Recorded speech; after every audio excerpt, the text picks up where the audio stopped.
So you broke your clavicle or collarbone. Right now you're probably maybe in a lot of pain, or you're in the later stages of collarbone fracture, but don't worry about it. I have a whole agenda here for when I broke my clavicle, and I'm gonna get right into it. First of all, don't be ashamed. Well, I'm not gonna say don't be ashamed, but clavicle fracture is a very common injury. 5 to 10% of all fractures are actually of the collarbone or clavicle, as they call it in science. I just say clavicle because I learned it in my fitness instructor career program. Yeah. All right. So, I broke mine during wrestling. It was last day of school, so like December 20 something, 2023. We were doing flips, like sort of flips in wrestling, and I was flipping my sister actually.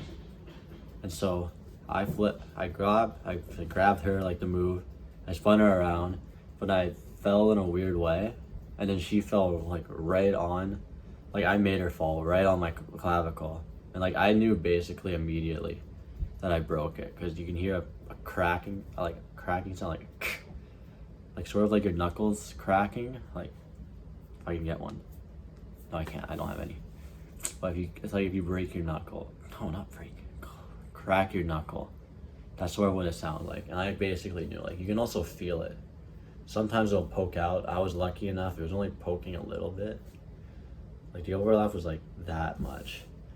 It wasn't really that bad, you know, because then like the coach was pretty certain it was a broken clavicle too. So I called my dad, because my mom wasn't there at the time. So we called my dad, we go to the emergency room. I was waiting for 4 hours in the emergency room. 4 hours. Yeah, broken bone, no one cared. But yeah, it's fine, don't worry. But yeah, it's the same with my face. When I cut open my face, I spent 4 hours waiting in the emergency room. Like that's 4 hours with my face cut open. So kind of crazy. But yeah, I remember just standing there and staring at everyone, because I didn't have a chair, and my arm was here, and we had a bunch of these normal looking people, you know, probably just have a little cough in their throat or something. Because a lot of emergencies in the emergency room are like really not a big deal. But I can get it if you have like a baby and they're a little sick, like you're concerned. So anyway, I got my x-ray, and I'm not, if you want the picture of my x-ray, just text me or comment down below. But when I got my x-ray, and the bones were like that, it was a slight overlap, but it's actually not that bad considering what else I've seen from other people who've broken their clavicle. But I can get into that later. I'm actually making this video for 2 guys who broke their clavicles during rugby. So, hi guys. I know it's tough. Season's over, but next year's a good one. So yeah, that's how it happened.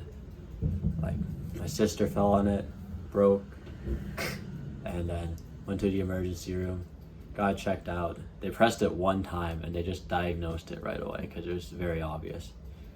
So yeah, in the first few nights, I'm telling you, the pain was very high. Like the first, oh man, it was just, I can't even describe it now, but it was just a lot.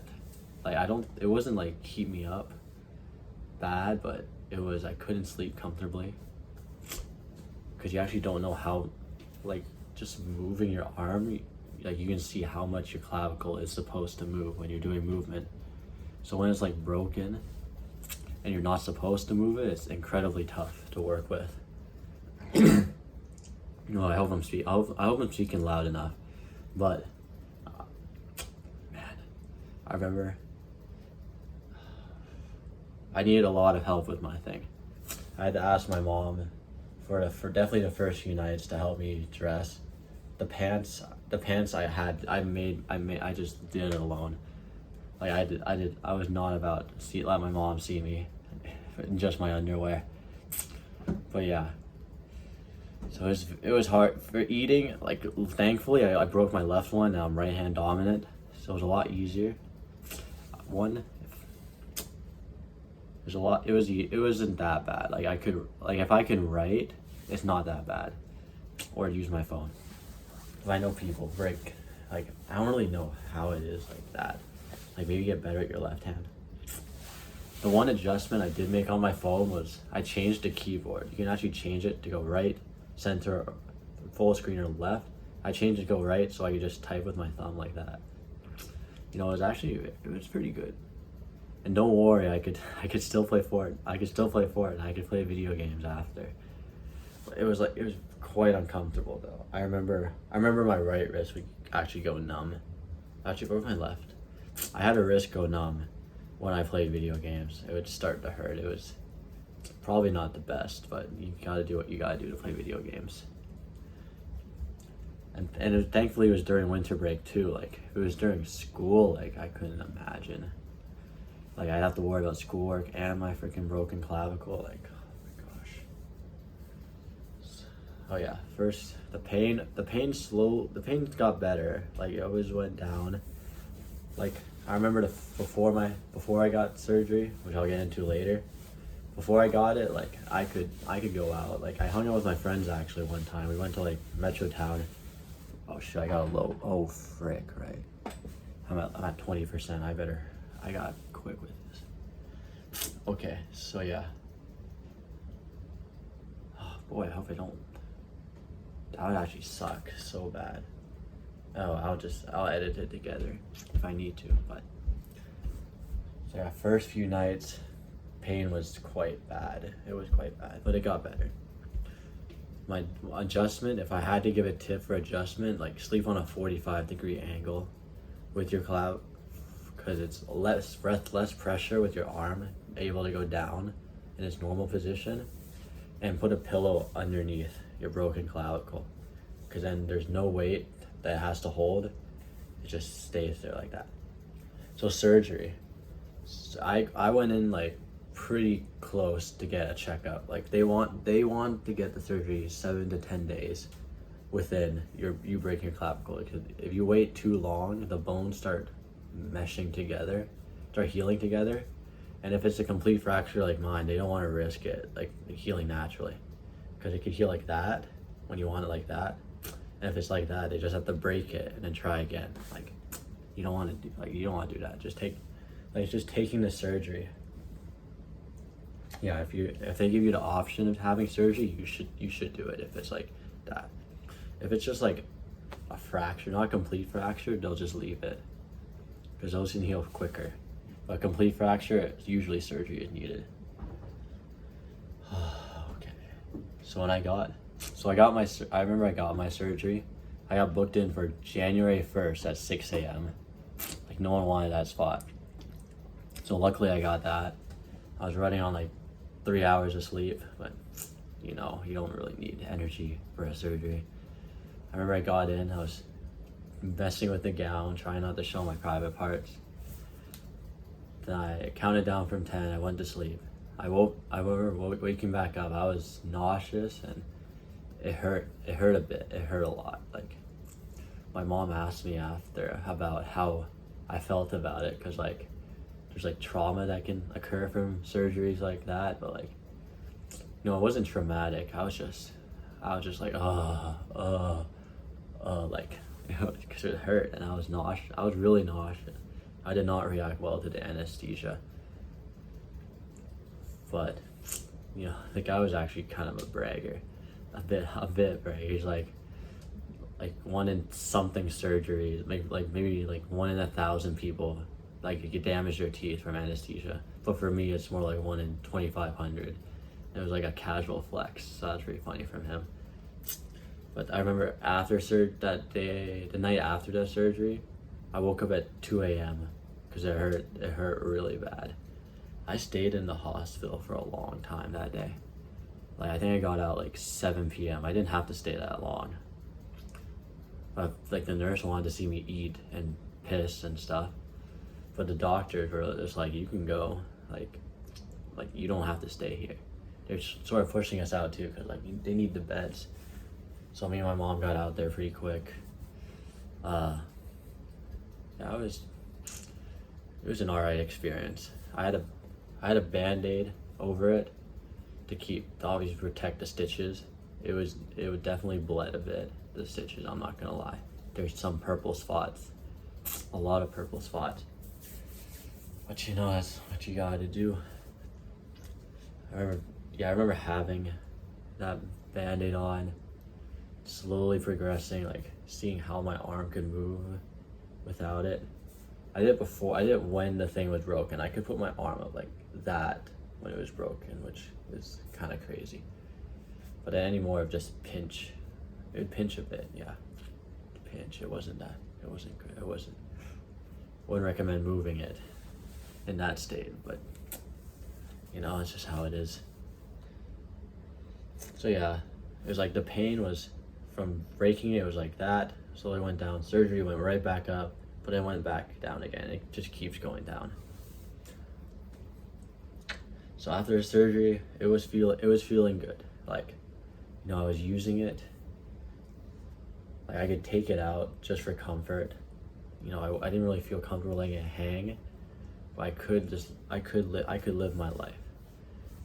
If I had to hold the backpack like this, which I hated, that's like my least favorite part. Like my least favorite part without breaking my clavicle was not being able to play sports. My second one was having to wear a backpack, one strap, because that made me like tilt my body, just caused a bunch of muscle imbalances, and that really sucked. I got mad at that. Like the first day I could wear my backpack normally, I was so happy. So I was feeling good, definitely. Then 2 weeks after this surgery, wait, oh yeah, 2 weeks after the surgery, I could take off. I didn't need the brace, and that was the morning of a school day, and I could take it off. I took an X-ray, and the staples were still in it. I remember wondering what that was. So I went to the hospital. I got checked. I got the Band-Aid taken off, and there's a row of staplers on my thing. They took it out, took out the staples. I got to see it was a little crack in the middle and the plate on top, and 3 screws on each side. What's it called? I don't remember the name of the surgery. If I remember it, I'll say it. But they checked me up, and I was actually part of a survey too. They conducted there's like the University of Calgary's doing a broken clavicle study or something, and I was the first one from Royal Columbian Hospital. Oh shoot, I didn't dox myself. You'll never find me. I'm not that popular. But yeah, I was the first one. They put me in the thing, and then I tested it. I got like 20 pounds doing this on one side and 6 on this side. So very uneven, obviously, because I broke my clavicle. I could do 5 push-ups. I remember that. I could do 5 push-ups. So that was pretty good. Once I got everything taken off, I couldn't lift. I couldn't play sports to an extent, but I could like live a normal life I couldn't carry any heavy objects either. I remember it was must have been 3 weeks after I took,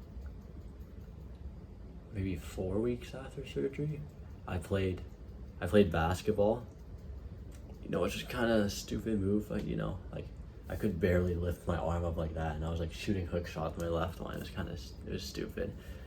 But I was playing basketball. I remember I got elbowed. I remember I got someone elbow landed on it a bit.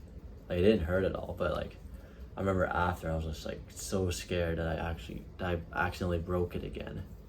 I was scared. So if I had to give a suggestion, just avoid any activities, because you don't want that stress on you. But really, it's a metal plate. Realistically, it's not gonna break. You'll see studies online, and they'll have a man who had bags of flour, and then it just snapped. That's 1 in 1,000 cases. It's very rare, said my surgeon. According to my surgeon, don't quote me on that, quote my surgeon. I'm not gonna dox her though. So yeah, it was good. 2 weeks after surgery, it felt good.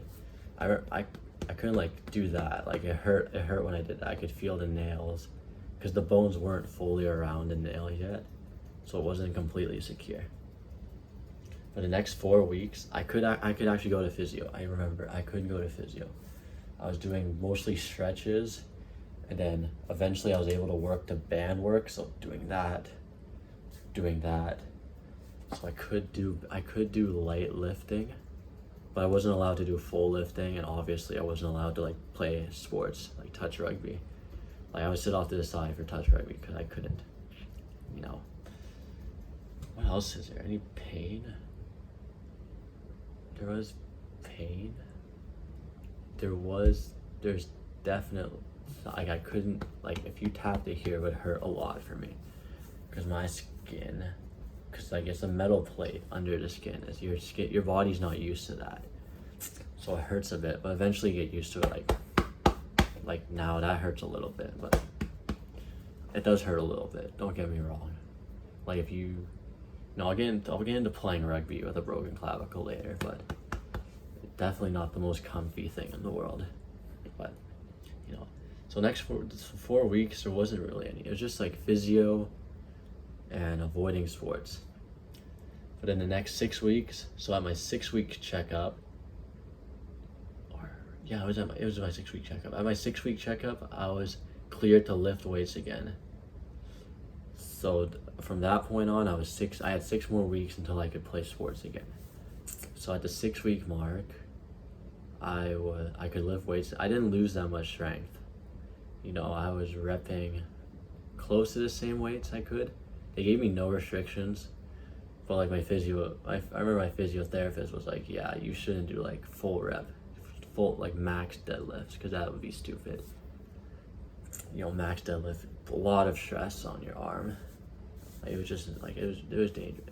So he gave me some exercises to do. I remember I had like that exercise, doing that. It was good to build up. I definitely built it up. Like 3 pounds felt like so heavy when I first did it. It was because like so much muscle was lost. Let me see if there's anything. Okay, yeah.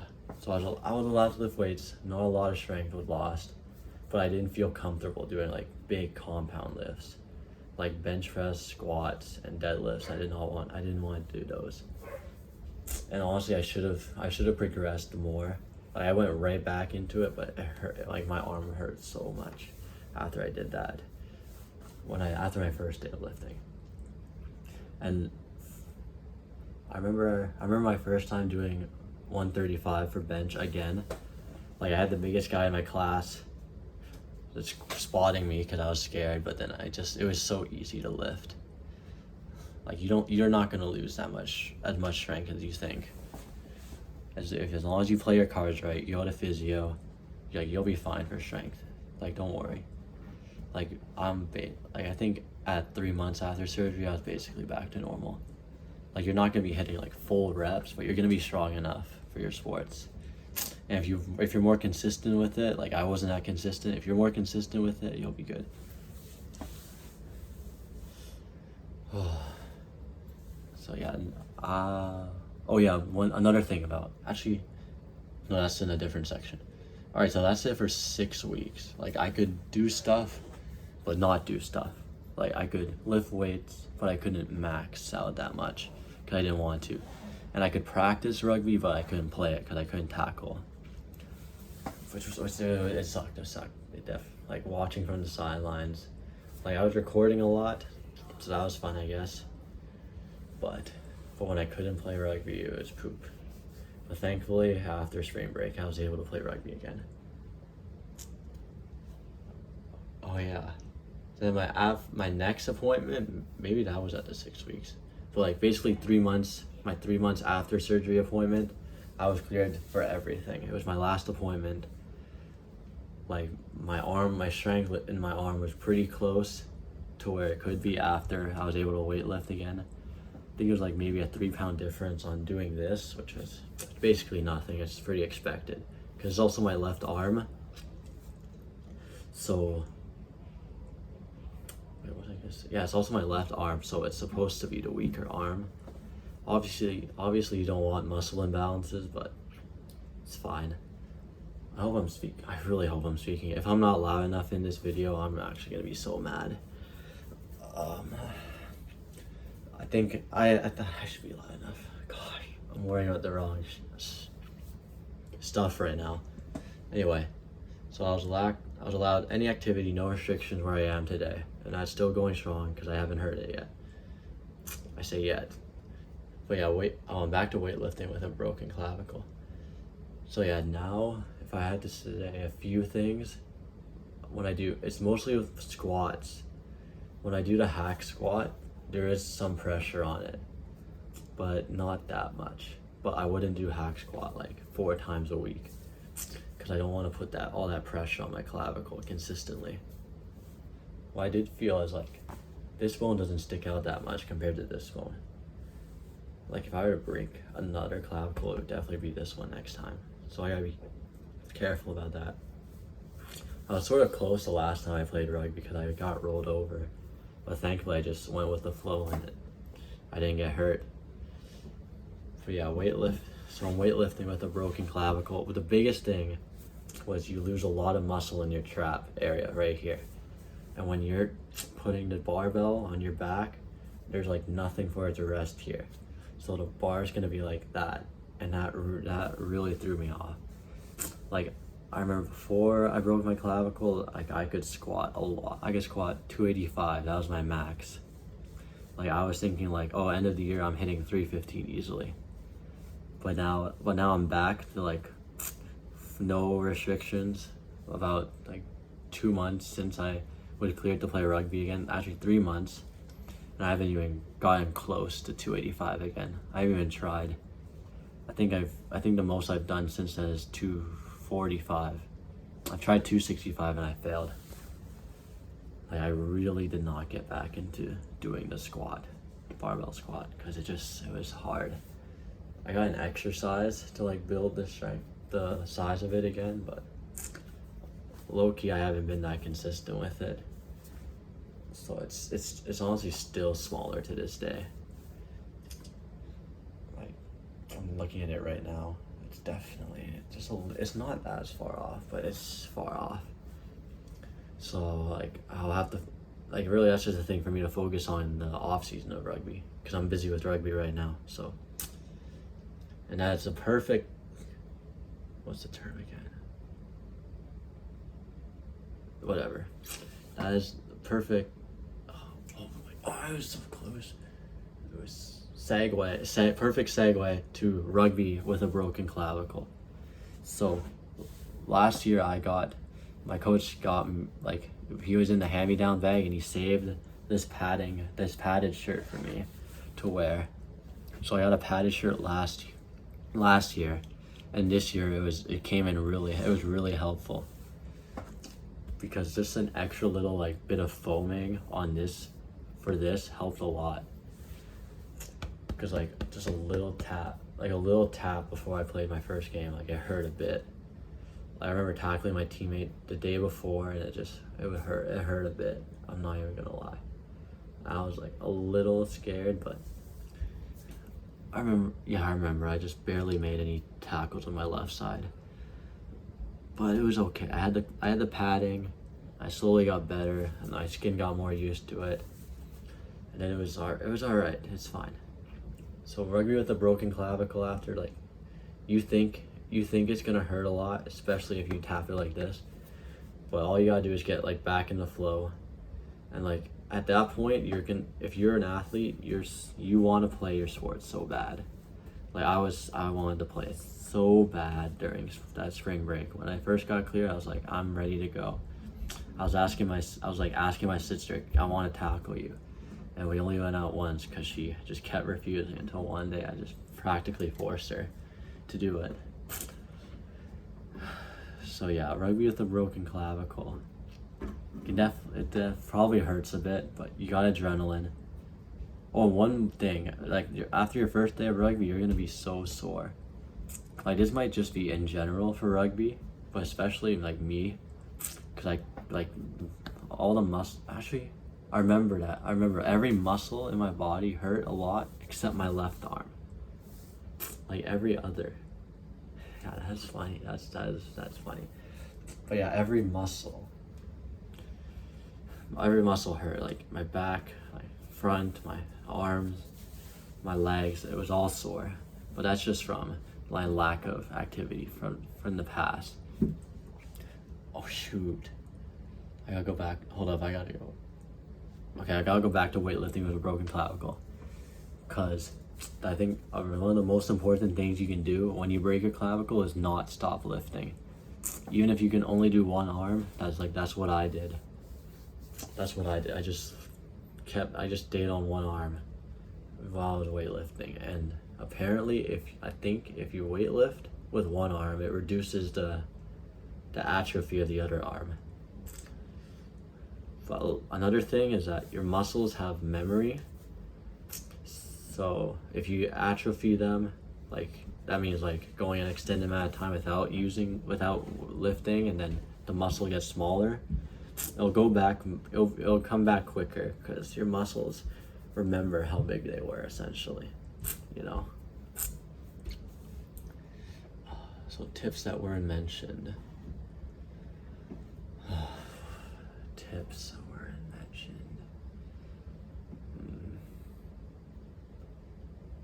If you have a couch, it might be better to sleep on the couch, because you can use the cushion to keep your arm immobilized, and then combine that with sleeping on a 45-degree angle, and your arm's basically just staying there and they can't move that much, and that makes it a lot more comfortable.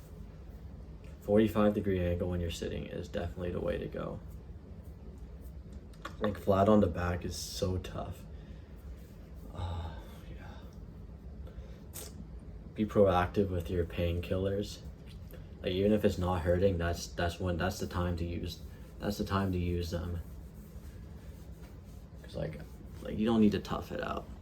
Like I think like even now I like refrain from taking painkillers, because like I don't want my body to be desensitized to them.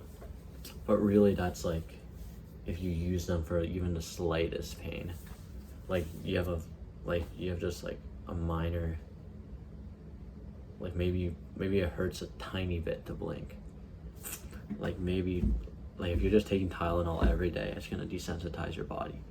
But when your Tylenol actually has something to fight against, like the pain of a broken clavicle and the metal trying to pierce through the skin, then yeah, that's a pretty good time to use your painkillers. You want to use, I alternate between Advil and Tylenol. If you need a stronger painkiller, like there's Tylenol 3, and you can probably get a prescription for some other ones. At the hospital, they're gonna give you morphine, so it'll be very easy at the hospital to deal with. Like the first 36 hours of surgery is the worst part of break your clavicle, and once you get past that barrier, then it's okay. Then it just keeps going down until you're back to normal. So that's my tips. My overall thoughts. It was sort of a blessing in disguise. But you know what? Because it took me out of wrestling season, but really I did not care that much about wrestling. Initially it sucked. I was like, oh man, I was like searching up where to wrestle after high school, because I was sort of like, because I had it taken away from me and it sort of hurt. But then once I got back into rugby, I didn't care about wrestling anymore, and it sort of revived my love for rugby. You know, I had something to look. I was watching my team with really good players. Like I had all these players. Like we switched from 15s to 7s, and I was watching all these guys play. And I'm like, I want to get back in there. And I'm wondering, where do I fit in? Where do I fit in the lineup? Like I'm not even sure. You know. I see all these players who could be ahead of me. I was wondering where I fit in, But you know, I ended up being team captain, and next week we're going to, and this week actually we're going to provincials. First team in our school's history. So, you know, there's hope after you break your clavicle. It's not like it won't impact you for life. Like it'll be okay. Everyone, like a lot of people have injuries.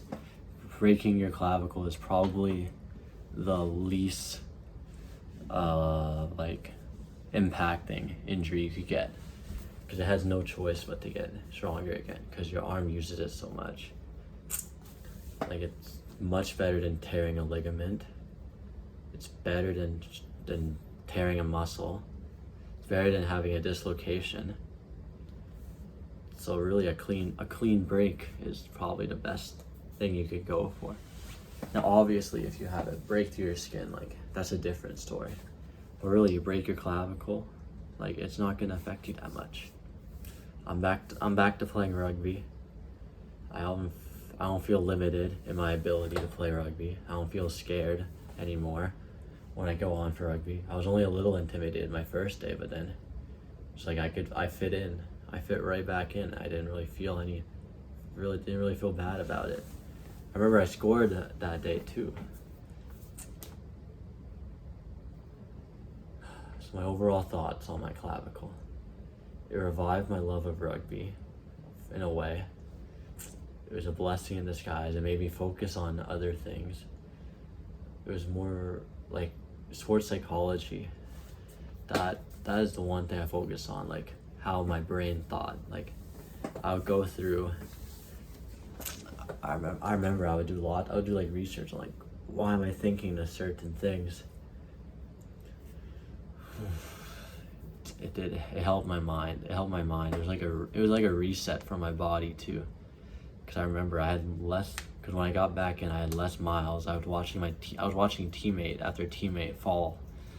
Like head, ankle, just to name a couple. Like everyone was getting like hurt, and I'm standing there like I have nothing wrong with my body except my clavicle that I just healed from. So it was a nice break for my body to recover.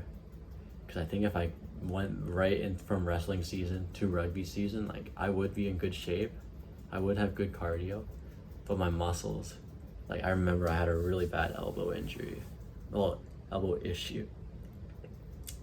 overuse. Like it would hurt so bad and nothing could improve it.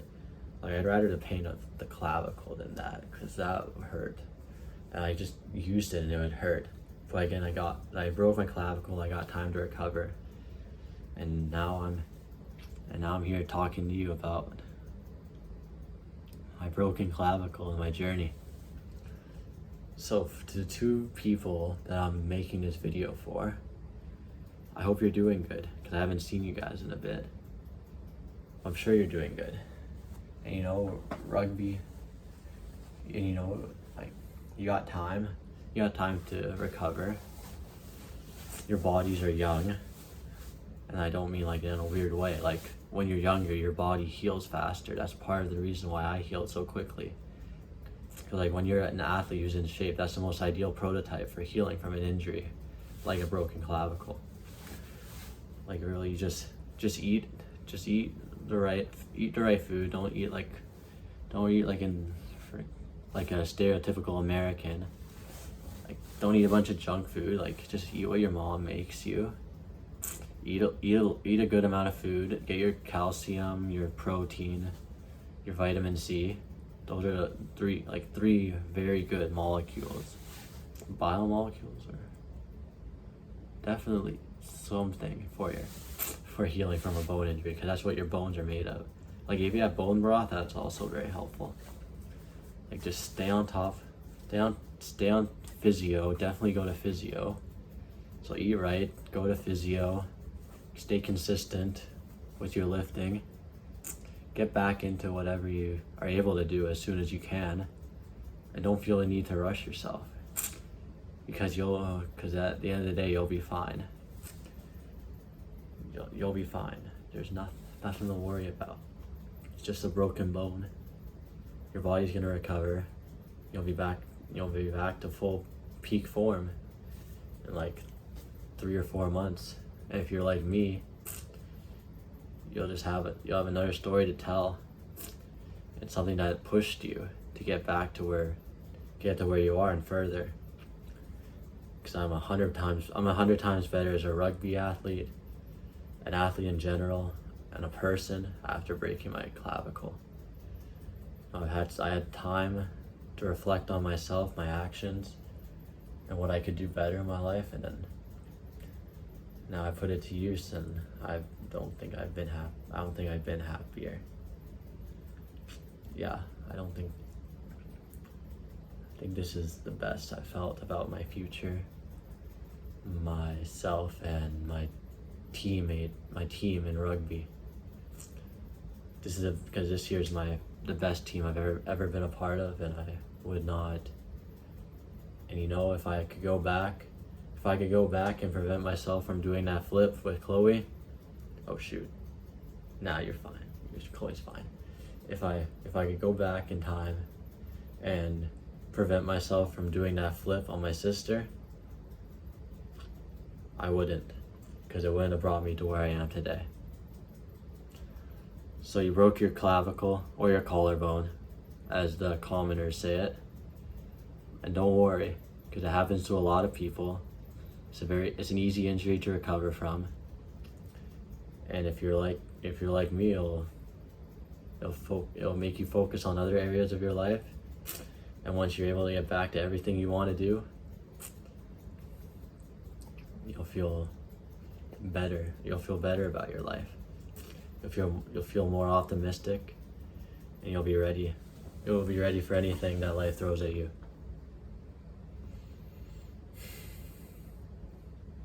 So you broke your clavicle, it's gonna be okay. Thank you for watching this video.